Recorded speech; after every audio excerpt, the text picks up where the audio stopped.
Assalamu alaikum wa rahmatullahi wa barakatuh. Bismillah ar-Rahman ar-Rahim. It's our pleasure to have you with us today in one of our valuable sessions about auditing the HR function and how to make this your path to achieve organizational excellence. Sorry for my voice, but I have a cold for some time. So we insist to have our session today. So today we have our dearest guest, Mr. Abdullah Yassin Khan, coming from very far place, Trinidad and Tobago. Okay. And let me introduce myself and Mr. Abdullah quickly, and then we'll let the floor for Mr. Abdullah. So this session comes to you from HR Leaders Kuwait, Tanmiyya Group, and Quality and Excellence Middle East, and Kata School Middle East, and HR Excellence Club. I'm Dr. Mohammed Rabi al-Sheikh, the founder of CEO of Tanmiyya Consulting and HR Leaders Kuwait. And it's my pleasure to have these sessions since 2011 physically and since COVID-19 online. So it's my pleasure to be with you. My pleasure to introduce Mr. Abdullah Yassin Khan. He has an MBA from University of Bedfordshire and PMP, RMP, and ACP certification from Project Management Institute. And he's expert in project management, risk mitigation, and business administration. He has over a decade of experience in internal and external auditing, financial management, and operational optimization across multiple industries, including finance, healthcare, and education. He's seeking, he's trying to streamline the process, enhancing business operations, and helping organizations through his expertise in both audit and project management to help organizations achieve their strategic goals strategically and effectively. So it's my pleasure to have you, Mr. Abdullah, with us today. And I will let the floor for you to introduce yourself again and have a very fruitful presentation. Thank you so much. Assalamu alaikum. Good afternoon. Bismillah, alhamdulillah, wassalatu wassalamu ala rasulillah, sallallahu alayhi wasallam. Before we kick off my introduction, I just want to pose a question to you and a metaphorical statement. What if I told you that a company is able to hide 154 million US dollars in delivery expenses over a period of time? As a matter of fact, I've had the opportunity to physically visit this company while vacationing in the United States. And when I first heard about the news that $154 million in delivery expenses were misappropriated, I was confused. But as the news came out and the different media stations all had one commonality, which is it was a single employee who did it. It was a single employee who did it. It was a single employee who did it. I wasn't amazed. As a matter of fact, you're hearing the gurus, the experts and the analysts asking, what happened to the financial controls? From where I sit, I would have asked a simple question. Granted, we are asking about the effectiveness of financial controls. My question was, what happened to the segregation of duties and the HR controls? After all, before you input anything into a system, you do require documentation, and it should be validated and verified. So too, when reports are generated, there's a preparer and a reviewer.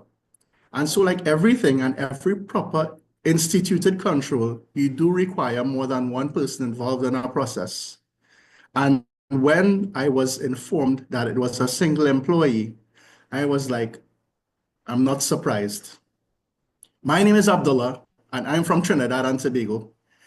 What Dr. Muhammad just mentioned, there's nothing further for me to add on, except to say how much of a pleasure it is to be with you today, and to say thank you for allowing me into your virtual living room so that I could present the topic today on HR audits and how they drive organizational excellence. So without further ado, let's get started with the presentation.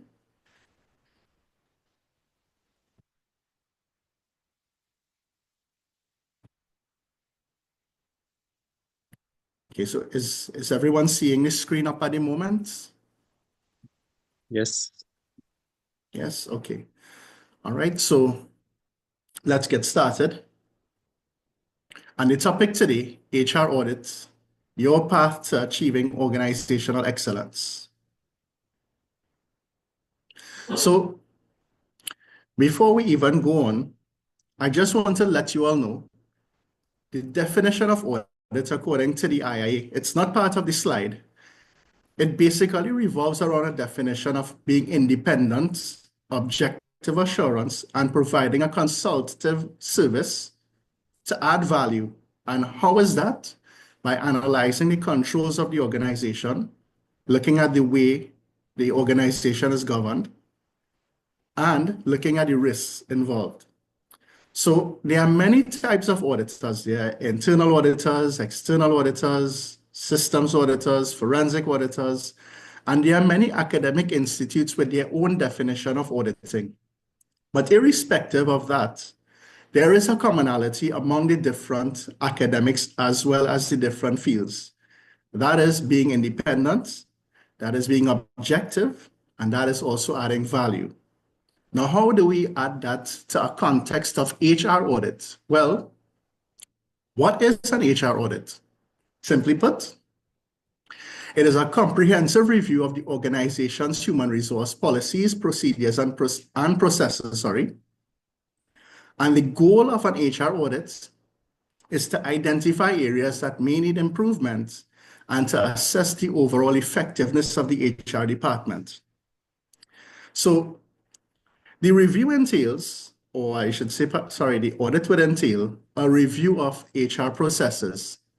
So we look at what is documented, what are their policies, what are their procedures, what are their processes, and we match that to the day-to-day operations to see if there are any gaps and to see if there is compliance. In today's world, lots of companies have fantastic documentation, especially from a top-down approach where directors set the tone at the top. And in their minds, they believe that the policies they've set are actually actioned, when that is not the case in some instances. So what we get out of an HR audit is an effective assessment. And the HR audit aims to provide a comprehensive assessment of the HR functions, strengths and weaknesses, highlighting areas of improvement, but going a step further to highlight potential risks. But does that sound complete? I think not. Apart from doing your observations and seeing where risks may potentially arise from, we also should provide meaningful recommendations to enhance the HR function, to ensure its effectiveness and its alignment with the organization's overall strategic goals. In this way, we identify the gaps and we provide meaningful recommendations and solutions to address any risk or compliance issues. This proactive approach, what it does is that it allows us to identify it allows us to identify areas that prevents it from becoming issues. And in some instances, it could be major issues. And the HR audit, basically, it allows you to provide valuable insights into your HR department, performance, understanding areas of improvement, looking to see how we could optimize, and more importantly, how we could mitigate the risks that exist.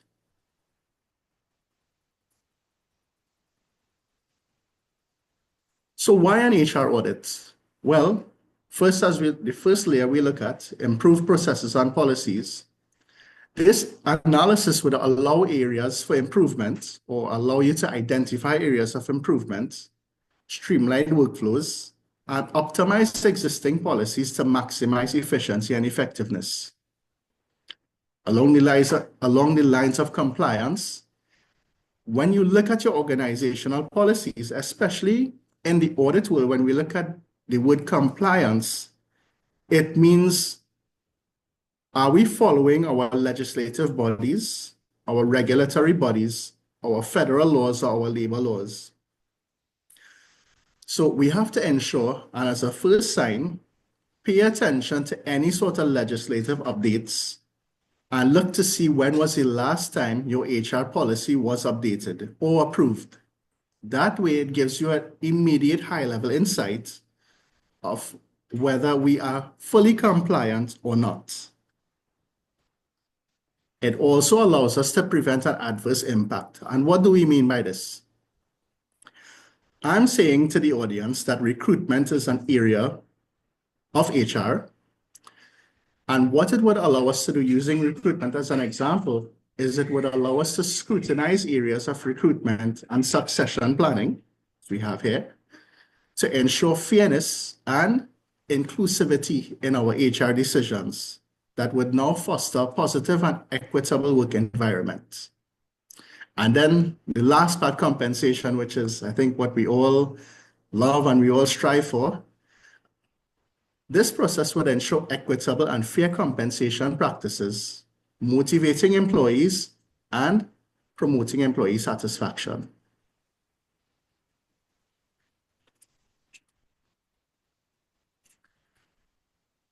So when it comes to performing an audit, do we just say that we're going to just do an audit today and just go ahead, just approaching and not having a clear vision of what we intend to do? Number one, we have to understand the purpose of the audit and what we aim or intend to achieve out of it. And we would have looked at that in a couple of slides ago. So in my humble opinion, and I just want to say this because I haven't referenced it to any material or literature in any way. It is important for any sort of audit taking place for you to get the cooperation of the auditee. Number three is the audit team, and I'll reference this back to number two. Whether or not you are doing an audit of the HR department as an independent party, outsourced or as an auditor, or whether you are doing your own control self-assessment by doing your own review to see where there are areas that you can improve, it is important that the information that you seek out and what you intend to understand is agreed to by management. You could have the best plans, you could have the most creative approach, but if the information is not forthcoming, then there's not going to be an audit or any sort of finding that you believe could make a change. So very important to have that collaborative and consultative approach before you initiate your fieldwork. And coming back to number three, you don't need to be a qualified auditor. You don't need to be an experienced auditor if you aim and you strive to do your own departmental audits. Granted, there may be advantages to having an independent party.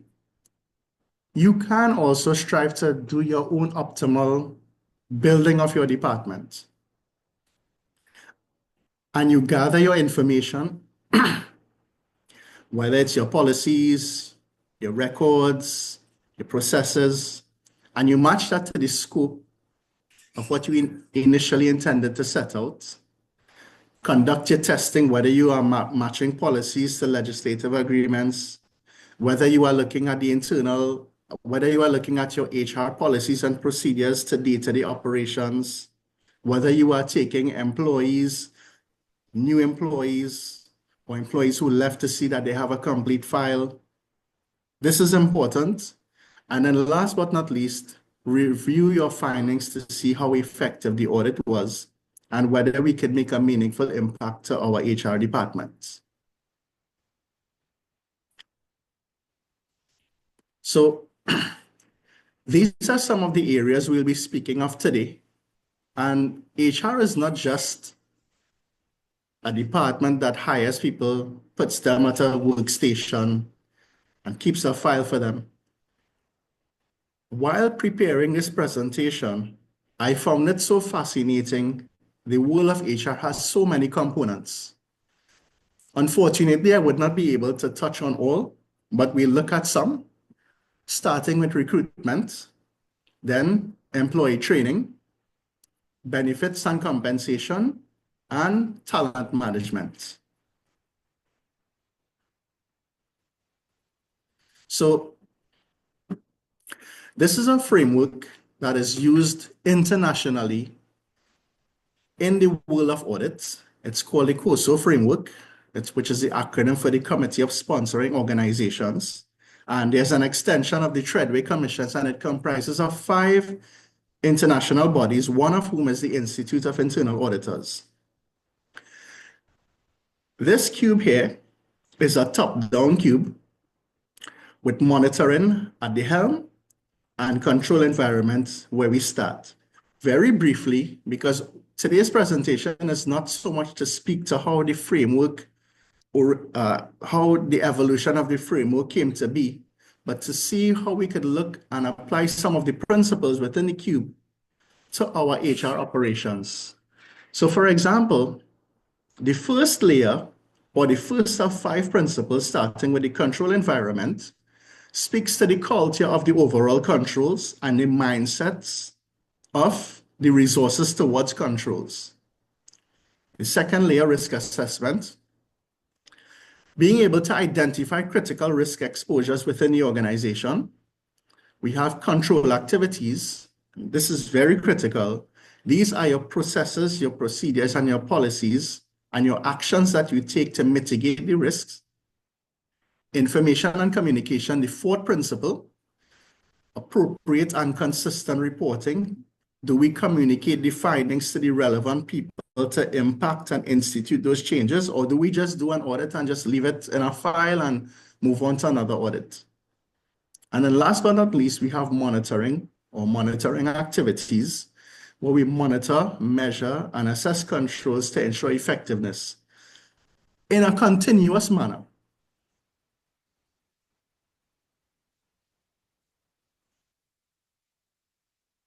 And we will start with the recruitment overview. So recruitment is not just about advertising and filling a position. I was so amazed to see so many definitions of what recruitment stood for. So basically, recruitment, number 1, an essential function that contributes significantly to the organization's overall success and performance. As a matter of fact, I would say this is a crucial organizational process that basically what you're trying to do, you're trying to invite suitably qualified and experienced individuals to apply for a position within your company. But what is the objective of recruitment? We're trying to effectively hire suitable employees who could perform tasks efficiently. And this objective is achieved by ensuring the organization has the right people at the right place at the right time. And to ensure successful recruitment, we should implement a strategic and fair hiring process that attracts top talent. And some of the essential elements of a recruitment activity would be, number 1, defining clear and concise job descriptions, utilizing effective recruitment channels, developing a structured interview process, conducting background checks, and providing overall a positive experience for every candidate who shows up for their interview.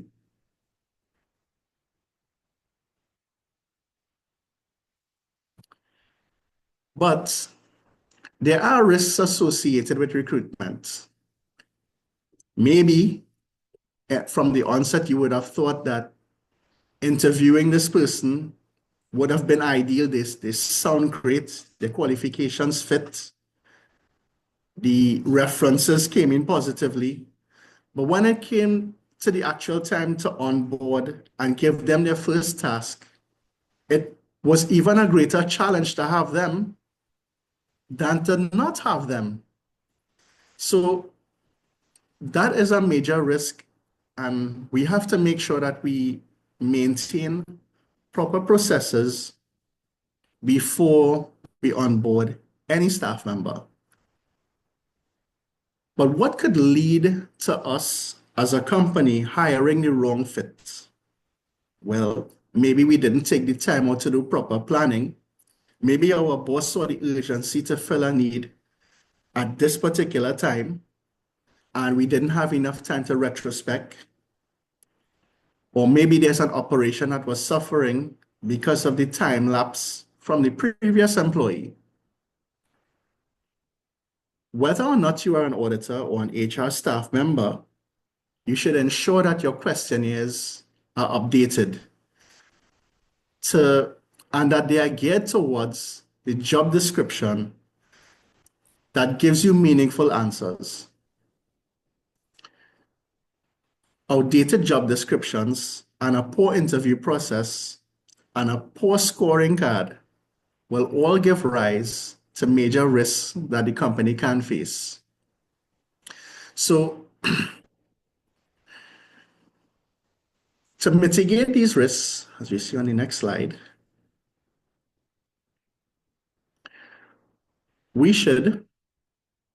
I'll come back here. Fostering collaboration between the line manager and the HR manager is important. Before any interview takes place, a real conversation needs to be held about the departmental needs. Also, what you can do with regards to controls to mitigate risk along interview questionnaires, you could have an updated interview scorecard aligned to the vacant position and go a step further to have defined payroll scales and a transparent scoring system to ensure fair and consistent candidate evaluation. And then have a proper change control process, whether it's annually or biannually, because job descriptions need to be updated, especially when companies strive and they update their strategic plans, their KPIs, new business ventures that will require new efforts. Sometimes we tend to overlook that part of updating the employees' job descriptions, especially those who are directly related to them.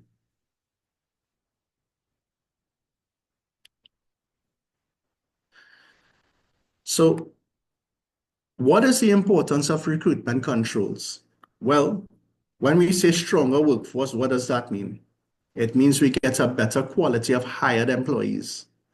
This simply means that we implement processes and procedures to evaluate candidates based on their skills, their experience, and their cultural fit, which is something we tend to overlook. Because sometimes when an organization has a culture that is ingrained based on being service-oriented in an optimal way, whether it is continuous brainstorming, we could have the best caliber of employees, but if they don't fit with the organizational culture, you're going to have a real headache on your hands. So these controls help prevent the hiring of unsuitable employees who could negatively impact the organization's performance, and not just their performance, but their reputation. Also, in maintaining compliance through proper controls, you can avoid discrimination in your hiring practices, and you ensure fair treatment of all candidates and complying with labor laws. And what does that do? So strong controls help you mitigate the risk of legal actions and maintain a positive image of an organization. You know, a lot of companies that you see, especially those in the United States, you see little disclosures of the Equal Opportunities Act or the federal law or some reference regarding you agreeing to these acts and these laws. This is to prevent biasness in your recruiting process. And then what you do, you optimize your recruiting cost because you get to negotiate better rates with recruiting agencies. You get to automate your recruitment tasks. And then what happens after? You get to evaluate the cost effectiveness of different recruitment strategies. Am I using LinkedIn? Am I going to use an agency? Am I going to put the advertisement on a national newspaper?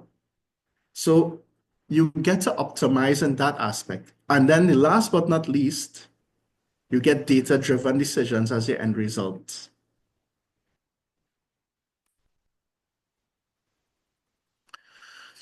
So what is the impact of recruitment when you adopt and introduce an audit approach?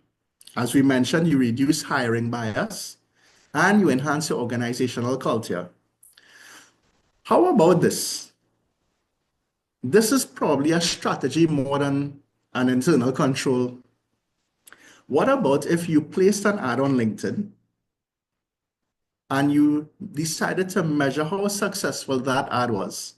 So for example, you looked at the date you posted your vacancy, you looked at the number of times the vacancy was viewed, you look at the number of times the number of views translated into applications, and then you took it a step further to look at applications versus candidates who were interviewed. These are retrospective questions and ways you can measure to see whether your recruitment is making an impact or not. The second area we'll focus on is employee training. And when we speak about employee training, is it just a line manager authorizing a staff member to say, listen, we're sending you on training, enjoy it, we'll see you when you get back to the office the next week?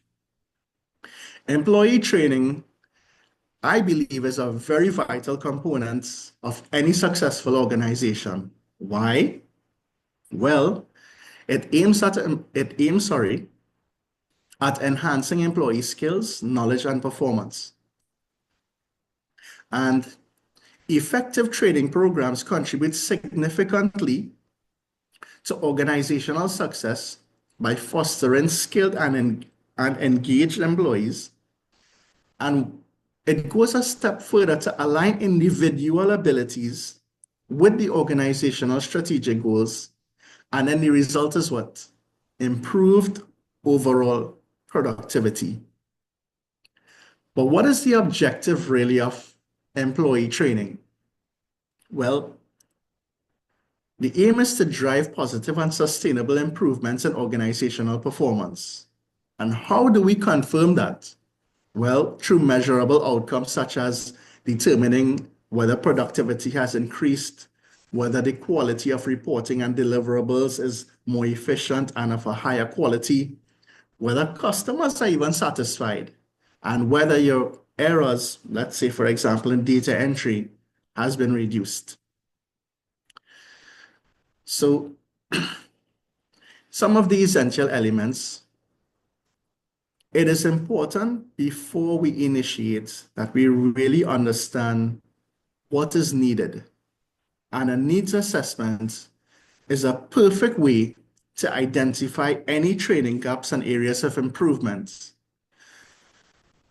Selecting appropriate training methods to determine whether it's going to be in a classroom simulation, whether it's going to be hybrid, whether it's going to be on-the-job training itself. So you started your first day of training, and that's when actual training starts and not before. And then finally, finally, aligning training initiatives with organizational goals to ensure that our strategic objectives are achieved. But it goes without saying that even in employee training, there are risks associated with that. For example, you have a member of the HR department. Is it fair to say that if I send a member of my HR team to do audit training, is that misaligned? Some could say yes, some may say no.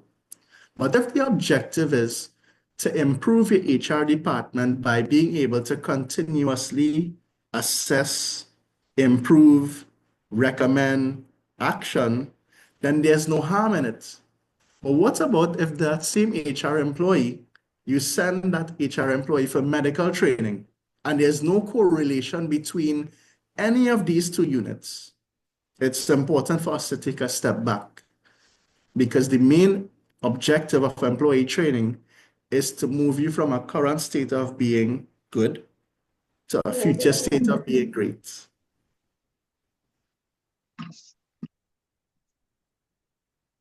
Another risk involved with employee training is low engagement. There may be some employees who just don't feel immersed enough, either through burnout, either because they don't feel welcomed or part of the company anymore.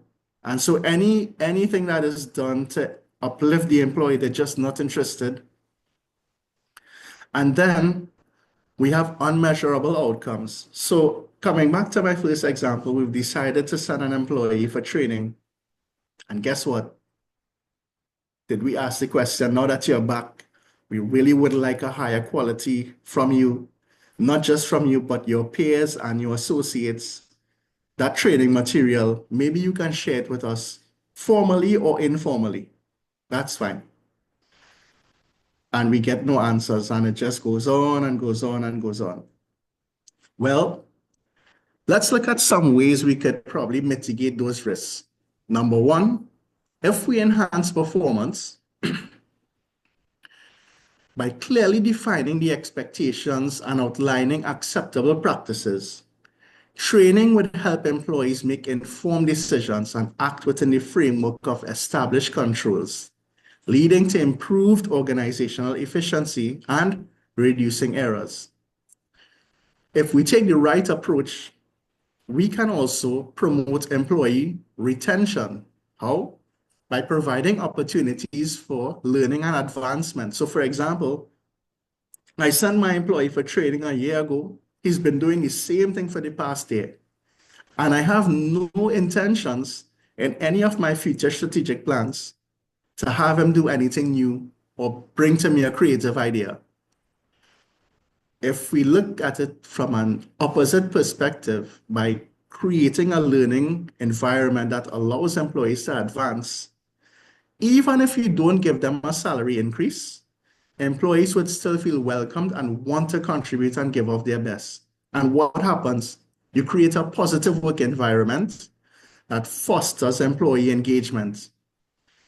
One of the greatest things that we can do is that when an employee feels valued and empowered, they are more likely to remain within the company. And then what happens after that? Your operations become more streamlined. So your levels of consistency improve, and employees it is easy to convince them to adhere to standardized procedures and policies. And then what? You get a uniformed approach that fosters a culture of compliance and minimizes inconsistencies. And you can even detect bottlenecks and improve overall productivity. Mr. Abdullah, Yes, sir. what you're saying is great, but I think we need to speed up because I think that we still have lots of slides, okay? Okay, no problem. I'll do that. Thank you. No problem. Any questions, All you can right. type in the chat and we will have the Q&A after we finish, inshallah. Okay, inshallah, no problem. Thank you. Thank you, doctor. So the importance of training controls. What we do, we get enhanced performance and we get employee retention, as we mentioned earlier. And the impact, employee skill set, we get a confirmation independently. We can measure organizational performance and productivity. We align training and organizational strategy, and then efficient use of training resources. Benefits and compensation. So basically, these are your monetary and non-monetary exchanges for your efforts. And what it involves designing fair and compensative pay structures, offering comprehensive benefit packages, ensuring legal compliance, and aligning compensation with employee needs and organizational goals. Some of the essential elements we have are a comprehensive pay structure, ensuring legal compliance, and aligning compensations with employee needs and organizational goals. So even in benefits and compensation, we have risks. For example, we may not be able to afford top talent because we just simply can't pay. We may have a strategic compensation alignment. And what this means is as companies continue to evolve and want to do better things and expect more from their employees, and matching what employees actually do to their job descriptions, and there's a misalignment. Sometimes you find that the benefits that they ought to be paid, they are actually not the case. And then the work-life balance, which is people feeling burnt out because they're going over, above, and beyond. And then the lack of a clear compensation policy that really spells what the compensation scales and how we go about awarding salaries to employees are. And the importance of compensation controls are compliance where legal issues could be avoided, timely and accurate compensation, and employee satisfaction. So what are the benefits of auditing what are the benefits of auditing your benefits and compensation? Well, you confirm your employee satisfaction through questionnaires, through feedback, through formal communication. You ensure that everyone is being paid equitably and fairly. And then what it does also is that it gives you an indication of your turnover and how you are able to retain your staff. For example, if I know that my salary is understated and I hire a new employee tomorrow, what is the likelihood of that employee leaving at the end of the month?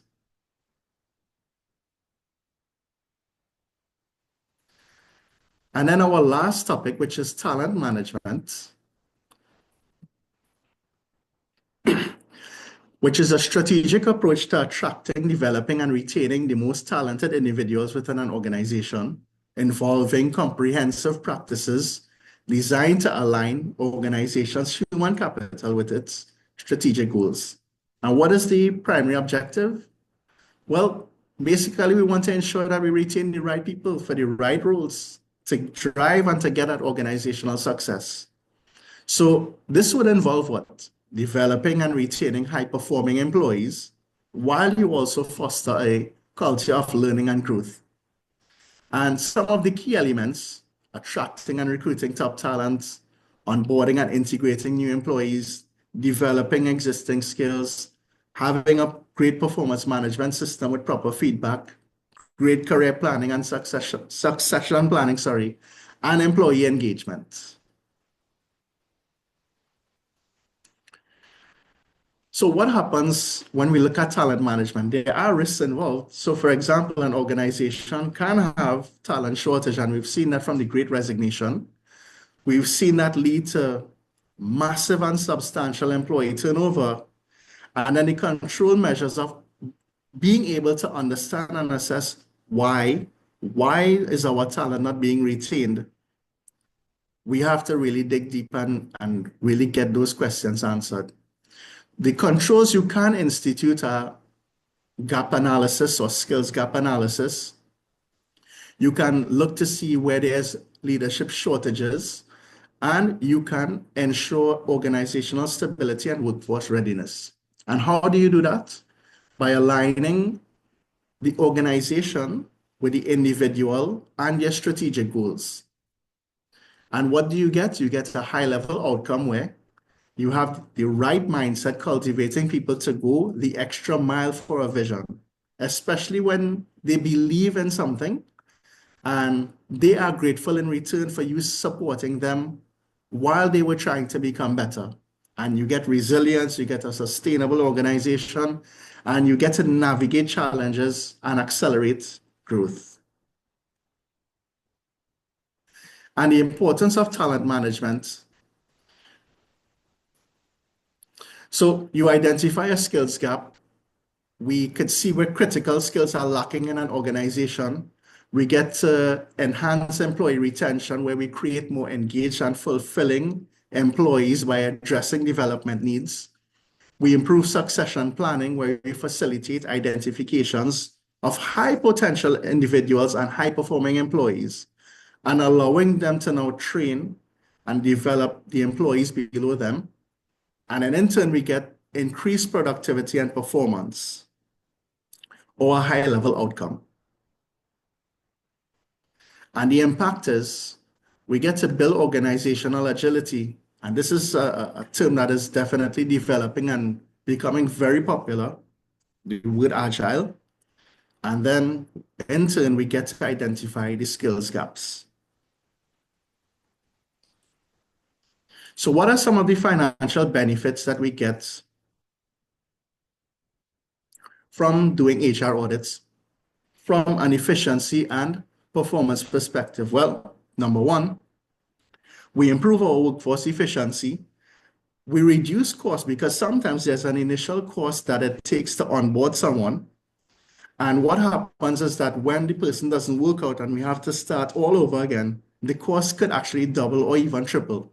So we reduce the cost by doing these audits to understand how we can streamline and onboard.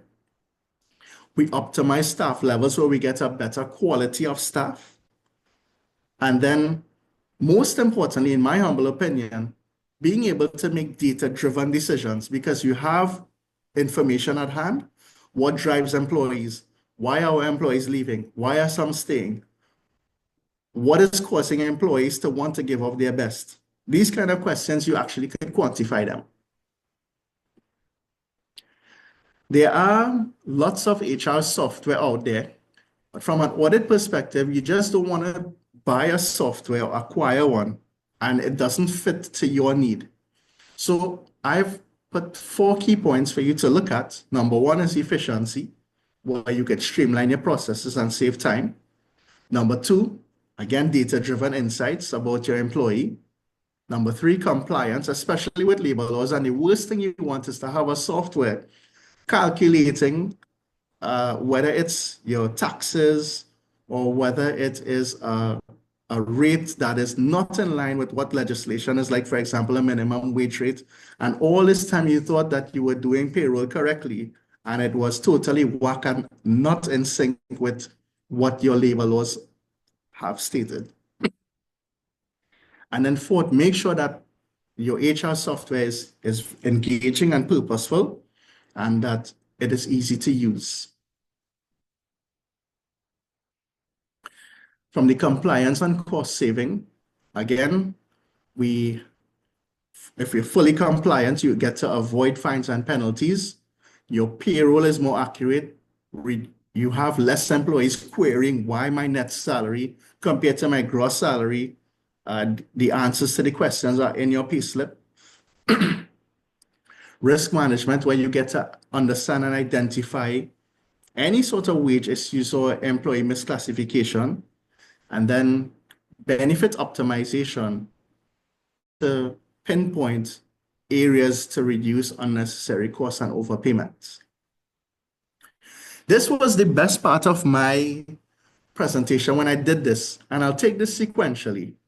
Kuwait Airways in 2023 achieved some major milestones. For example, their passenger volume increased by 16%, their passenger numbers increased by 29%, and their seat occupancy reached 71%. They actually had a forum between the CEO, the chairman, and the employees title, and it was the second one, Beyond Excellence Forum. They actually had a title for it. And the initiatives that employees suggested, if you look here, the top 3 initiatives were awarded from the CEO and the chairman to the employees, and they gave suggestions along the lines of customer service, efficiencies, and improvement in profitability. So don't you think somewhere in these increased percentages, at least one initiative out of 3 contributed to such a great performance? I think the world needs to know about this and the great initiative that led to an optimal performance. So this is almost to the end of the presentation, where effective HR audits could promote efficiency and compliance within an organization. It allows you to identify risks and not just identify, but mitigate them and make meaningful recommendations. And then establishing a culture where you want to continuously improve, and your control activities, as we looked at in the COSO Cube, the culture towards risk from the organizational and individual perspective is one where you want to continuously engage. So this is the end of my presentation. I would like to dedicate this to my coach and my big brother, Dr. Muhammad. Alhamdulillah for everything. So, Dr. Mohammed, I think I'm at the end of the session at this point, and I don't know if anyone has any questions at this point, but I will hand it over to you, and thank you very much. Thank you so much, my dear brother Abdullah, for this great presentation and for your dedication. I highly appreciate it. It means a lot to me. Thank you so much. So I'm asking our dearest colleagues if you have any questions.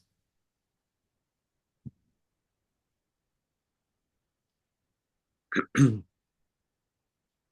have any questions, please free to take the mic and talk or write in the chat. What I really like about your presentation that you covered a lot of areas. As you said, you are not covering everything, but you covered most of the areas that it's important to HR. And what was good from my point of view is not only talking at the audit as a process itself. No, you're looking for the value added and the reason why we have, for example, why we have training. And then you're looking for the results. Have you achieved the results from the training or not? Also, looking from the perspective from the talent management, the recruitment, and so on. So, if you can do this, so the audit goes beyond just following the processes or ensuring the numbers are accurate or not to the results or value added at the end of the day. So that's really great and it's good insights.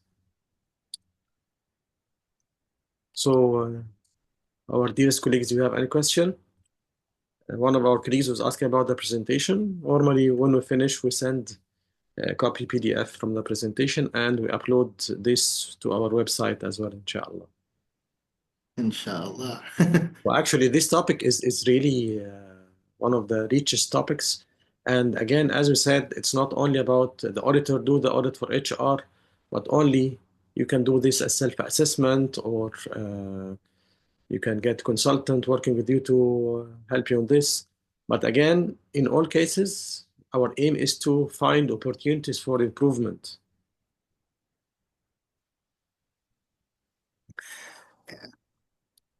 Agree totally. There's maybe a minute or two, Dr. Mohammed, if anyone does not have any questions, I'd like to share a quick story, but I'll wait until you give the approval and then I will. Please. All right. So I need to share this with the world. Dr. Mohammed and I, and how we came in contact with each other. So almost 10 years of not studying, and in the height of COVID, I was encouraged to do my MBA. And I was really struggling. In fact, I failed my first unit. And I was looking for a personal mentor, and I went to LinkedIn. So I saw Dr. Mohammed advertise a session, and from where I live, whenever you see the word free, well, you're going to sign up automatically, like you're not going to even think twice, right? So when I saw free session, I registered immediately. So Dr. Mohammed, and I still remember his co-host Walid Al-Tararwa, and there was a topic regarding strategy and leadership, and I was really struggling. And I remember asking a question, and it is around that time deadlines are nearby, so I almost want to pull my hair off my head, and like the anxiety level is very high. So I asked a question, and I got the answer, and I still remember when Dr. Mohammed and Walid said to me, and the male Arab voice, when you're speaking English, it could come across very heavy. So I still remember being told, Mr. Abdullah, you will pass your MBA.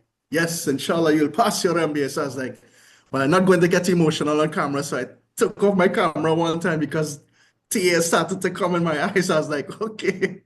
But it just goes to show that although relationships and relations was not part of the discussion, from that day in April 2020 till now, Dr. Muhammad and I have connected, and he's always supported me, and he's always supported me in LinkedIn and every possible venture in my life. So continue to develop relationships, build your relationships, and any aspiring MBA student, sit with Dr. Muhammad. You will do well, inshallah, because your mindset could change from one of being very negative to being very resilient just by a kind word. This was not part of the presentation, but maybe we leave that for another time, Dr. Mohammed. But Thank you. This is actually a good point. Not talk about myself, but I mean, surround yourself with good people because you are yes, the average of the most closest five people to you. So if you surround yourself with positive people, continuous learning, and so on, this will be good for you. There is a question here from Mr. Ali. Are there any industry-specific HR audit consideration? I haven't seen any industry-specific audit considerations, but you can tailor your audits to the industry that you serve in by asking the right questions and reflecting on what you really are trying to achieve.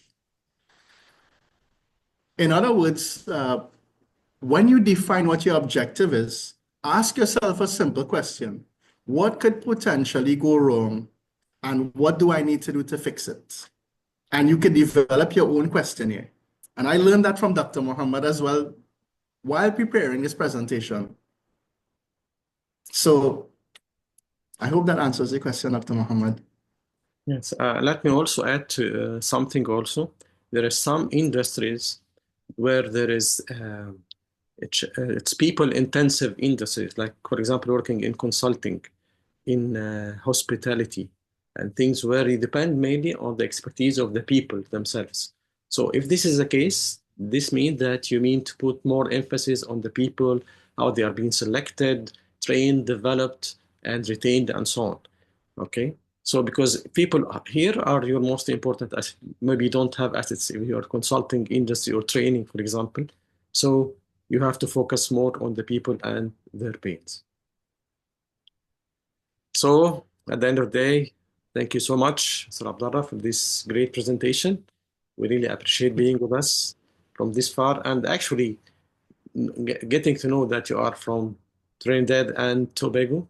Okay, this Yeah. means a lot for us that you are connected with us within our group and you are trying to add value people and hopefully we can see you soon in the Gulf region Inshallah. and the Middle East. Okay, Inshallah. join Thank us, you. and we'll enjoy seeing you in presence, inshallah, and having also some session with you in the classroom. Inshallah. Okay. Thank you so much for everyone. Thank you for attending today and looking forward, inshallah, to seeing you in coming sessions. Thank you. Inshallah.